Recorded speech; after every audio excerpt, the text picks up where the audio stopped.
Carissimi, pensando alla festa odierna, radicata nelle nostre tradizioni popolari e sentita dal popolo cristiano, un po' in ogni parte del mondo, fin dai primi secoli, visto che è proprio tra le feste più antiche in Oriente, già dal II-III secolo, si celebrava la festa della luce in pieno inverno, incamminati verso la Pasqua, dopo aver celebrato 40 giorni precisi il Santo Natale. In Occidente è giunta qualche secolo dopo, IV, V, VI secolo. Pur tuttavia, in questi secoli e in questi millenni, la festa della Candelora ha davvero ritmato l'anno liturgico, ma se vogliamo anche l'anno sociale, l'anno professionale, l'esercizio degli impegni e delle responsabilità anche civili dei credenti. Ed è comprensibile che sia avvenuto questo, visto che la festa della Candelora, prima celebrata come purificazione della Madonna e poi come presentazione del Signore, si riferisce proprio a un fatto evangelico ben preciso, a un fatto che riguarda la vita di Gesù, di Maria, di Giuseppe, della Sacra Famiglia. Dunque, potremmo dire è un evento cristologico molto chiaro, molto preciso e anche molto bello. Lo abbiamo riassunto poc'anzi nel brano evangelico proclamato secondo la versione del Vangelo di San Luca, che è l'unico a riportare tra gli evangelisti questo evento della vita del Cristo. E lo riporta con 3 sottolineature che mi pare bello ci ricordiamo in questa festa della Candelora del 2014. 3 sottolineature singolari, tipiche della teologia, della spiritualità e della narrazione evangelica di San Luca. La prima, la preoccupazione che ha l'Evangelista di dimostrare che con questo fatto storico, con questo evento della vita di Gesù, egli, il Figlio di Dio, con la Madre Maria e col padre putativo Giuseppe, è preoccupato di osservare le tradizioni religiose di Israele. Quando furono compiuti i giorni della loro purificazione, secondo la legge di Mosè, Maria e Giuseppe portarono il bambino Gesù al Tempio. E l'Evangelista lo sottolinea diverse volte, come è scritto nella legge del Signore, come prescrive la legge del Signore, e via via per fare ciò che la legge prescriveva a suo riguardo. C'è una preoccupazione dell'Evangelista di testimoniare che Gesù è colui che realizza il disegno di Dio incarnandosi nella storia, nelle vicende umane, nelle vicende particolari di un popolo, nelle sue leggi, nelle sue usanze, nelle sue tradizioni spirituali, religiose, culturali, umane. Il Signore Gesù condivide tutto di noi ed è l'autore sacro.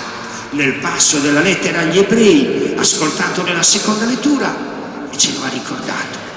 Gesù è colui che voleva rendersi in tutto simile ai fratelli per diventare un sommo sacerdote misericordioso.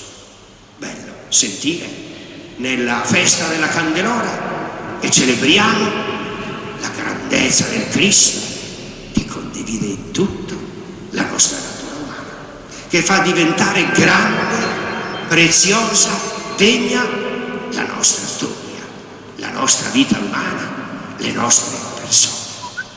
Ancora, secondo particolare, l'Evangelista Luca si mostra preoccupato di far vedere che Gesù e Maria e Giuseppe realizzano questo evento a Gerusalemme, più che parlare del Tempio, parlano di Gerusalemme.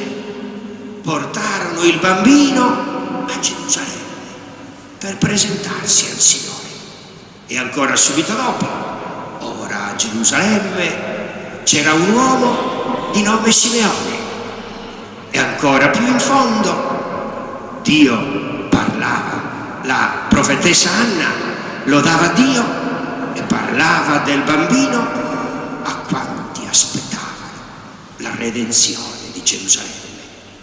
Gesù bambino presentato al Tempio e incamminato verso Gerusalemme, che è il luogo della croce, il luogo dell'offerta sacrificale. Questa presentazione di Gesù al Tempio, questa sua offerta al Padre è preludio della offerta sacrificale sulla croce. Talmente grande e totale l'incarnazione, la condivisione della nostra natura umana e di tutte le nostre vicende da parte di Gesù, talmente grande che assume perfino le nostre vicissitudini, le difficoltà, le sofferenze, la croce, la stessa morte. E dall'alto della croce egli attirerà tutti a sé. Dall'alto della croce sgorgeranno per tutti fiumi d'acqua viva. Sgorgerà per tutti dalla croce benedizione, grazia e vita. Ecco la festa della Candelora che congiunge insieme due misteri principali della nostra fede. Dall'incarnazione, Gesù che osserva minuziosamente tutte le leggi e le usanze insieme alla sua famiglia, a Maria, a Giuseppe, a Gerusalemme, alla croce, alla redenzione. In questa festa davvero mirabilmente è riassunta tutta la nostra fede. Ecco perché siamo chiamati proprio da questa festa a fare i nostri sentimenti, gli atteggiamenti, le risposte di due testimoni d'eccezione che questo evento della presentazione di Gesù al Tempio, anche nella narrazione di San Luca, ci presenta. Due testimoni d'eccezione: il vecchio Simeone, un israelita davvero giusto, un uomo pio, un uomo saggio. Aveva avuto dallo Spirito la rivelazione che egli non sarebbe morto prima di aver preso tra le braccia il Figlio di Dio, il Messia, il Salvatore. E nel momento della presentazione di Gesù al Tempio si compie questa rivelazione dello Spirito. È il vecchio Simeone, quest'uomo credente, questo pio israelita che altro non aveva atteso appassionatamente nella sua esistenza se non vedere Cristo, incontrare Cristo.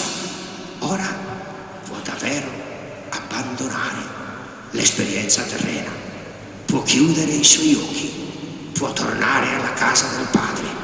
Ora lascia, oh Signore, che il tuo servo vada in pace, perché ha visto colui che è luce, colui che è gloria, luce per tutte le genti, gloria del tuo popolo Israele.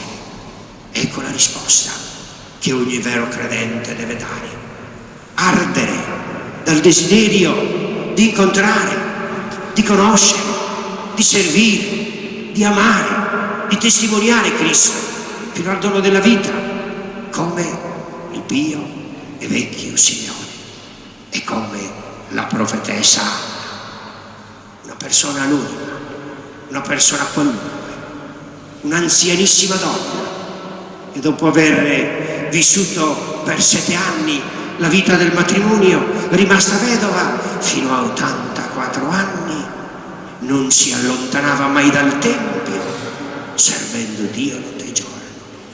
Ecco, carissimi, l'altra testimonianza che ogni credente è invitato a dare e a fare, oltre che attendere e incontrare Cristo, non allontanarsi mai dal Tempio, servire Dio notte e giorno, nel Tempio, non solo nel Tempio fatto di pietre, di mattoni, o di opere d'arte, o di marmo, ma nel Tempio della nostra vita, nel Tempio delle nostre fatiche quotidiane, nel Tempio dei nostri progetti, nel Tempio anche delle nostre fragilità, delle debolezze, e nel Tempio della vita, e nel Tempio della ferialità quotidiana, che dobbiamo davvero servire Dio notte e giorno, nell'impegno a compiere la sua volontà.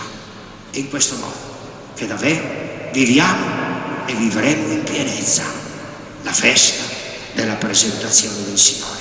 E quella luce che abbiamo acceso all'inizio della messa continuerà davvero sempre a risplendere in ogni momento della nostra esistenza, come la luce di Cristo, che ci assicura orientamento e vita e ci dona davvero la gloria vera e piena, qua giù nel pellegrinaggio terreno e lassù nella beatitudine, nella luce e nella pace.